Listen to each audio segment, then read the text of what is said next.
So in this scene, the main characters, Eowyn and Acmael, are actually very peripheral. You'll hear them mentioned, but the scene really kind of focuses on Drostan's experience as this particular battle begins. Let me see. Where was it that I wanted to start? I think here. Okay.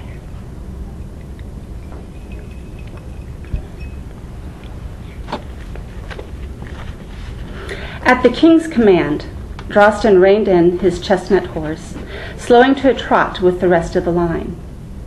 By now he could see the faces of the rebels, not more than 100 paces away, tense and alert, like hawks caught on the ground.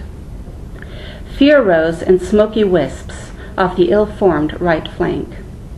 Already the magic sent toward them was palpable. Actually, let me pause here. Sorry, there's one more thing I need to explain. And that is that in this world, there are different kinds of mages and magas. And the mages and magas who have not been trained in weaponry can still assist in the battle by managing the energy that runs beneath the warring factions. And so you're going to hear some reference to that. I just didn't want that to confuse you. So anyway, start over. At the king's command, Drostan reined in his chestnut horse, slowing to a trot with the rest of the line. By now he could see the faces of the rebels, not more than 100 paces away, tense and alert like hawks caught on the ground.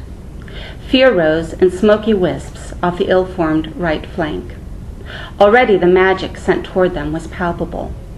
The chants of Zarimon's mages faltered, fell back, and pushed forward again as the Maga Eowyn struggled to protect the flagging courage of her foot soldiers.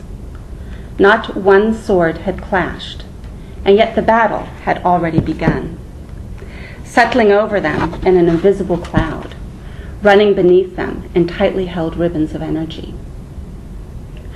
A long shout from the king's lead archer, and shafts of ash sped in a high, sure arc toward the rebels' right flank. As they paused at their zenith, Drostan sensed the indecision of the Maga and held his breath. She was new to war, and she was only one. She could not weave spells of valor and deflect a rain of arrows at the same time. In the instant she made her choice, the river of magic beneath the right flank receded. A burst of wind issued forth from the southern ridge. She had responded just as they had hoped. The arrows scattered and missed their target, but the second volley came on the heels of the first, straight and swift, giving her no opportunity to intervene. Bodkin points pierced arms, shoulders, legs, and faces. Cries of panic and pain filled the heavy air. "Forward!" Acmael cried, and the horns sounded their signal. Drostan sprang ahead with the rest of his liege's men, an impenetrable wall of horses and metal, nostrils flaring at the odor of fear and sweat, the power of Zarimon's mages running thick beneath them. They charged into the ranks of the mountain warriors. Men on either side of the breach buckled back, and uncertainty rippled through the front lines.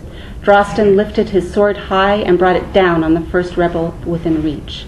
There was a satisfying crunch of metal upon bone as the blade released a spray of blood. All around him, foot soldiers cried out under swords and hooves. The knight allowed himself a grim smile as he hacked another mercenary into the underworld. The old days, indeed, had come to an end. He would have no need for magic here. They had breached Ernan's line with ease, and soon the second charge would join them. The slaughter would be over within the hour. A vicious blow knocked the wind from his lungs and sent his mount screaming to the ground. The knight landed hard, one leg pinned under his flailing horse. A blur of ivory fur and yellow claws scrambled over kicking hooves with a mind-numbing roar. His heart racing, Drostan shoved back his visor, struggling to regain his focus. He watched incredulous as a wildcat ripped through the neck of his mount. Almost half as large as the horse, the savage creature had snow-white fur and gray stripes. It lifted its bloody jowls, roared, and set its ice-blue eyes upon Drostan. Before the knight could retrieve his sword, the cat sprang. Giant claws scraped at his armor, and fangs slashed at his face. Drostan wedged a mailed forearm into the beast's throat in a desperate struggle to hold it off.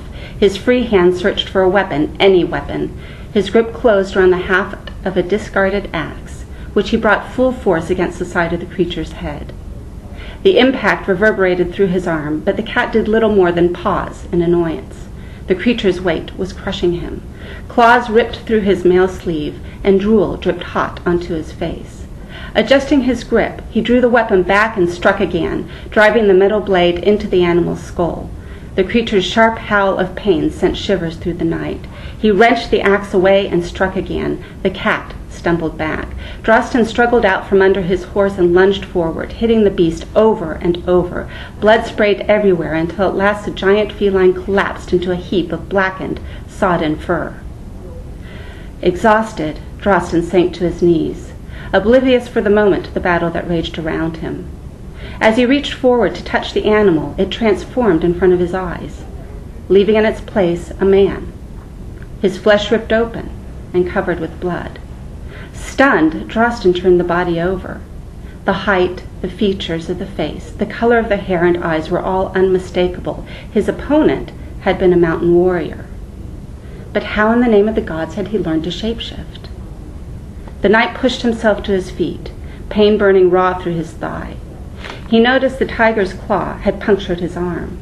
He tested his weight on the bruised leg and grunted in satisfaction. The wounds were deep, but he had suffered worse. Recovering a sword from the ground near his mutilated horse, Drosten straightened up and scanned the melee around him. His eyes narrowed and his muscles tensed. The royal army confronted numerous snow tigers of similar size, their fangs and claws flashing in the dust raised by the battle.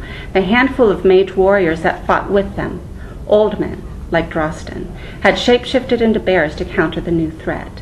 They rose high on thick hind legs, and their deep bellows rumbled across the battlefield. Giant cats rushed at them in a vicious blur. Men and horses caught between the shapeshifters were being torn apart. Torturous moments passed, while Drosten searched the chaos without success, apprehension mounting as he realized he had no answer for the one question that mattered most. Where was the king?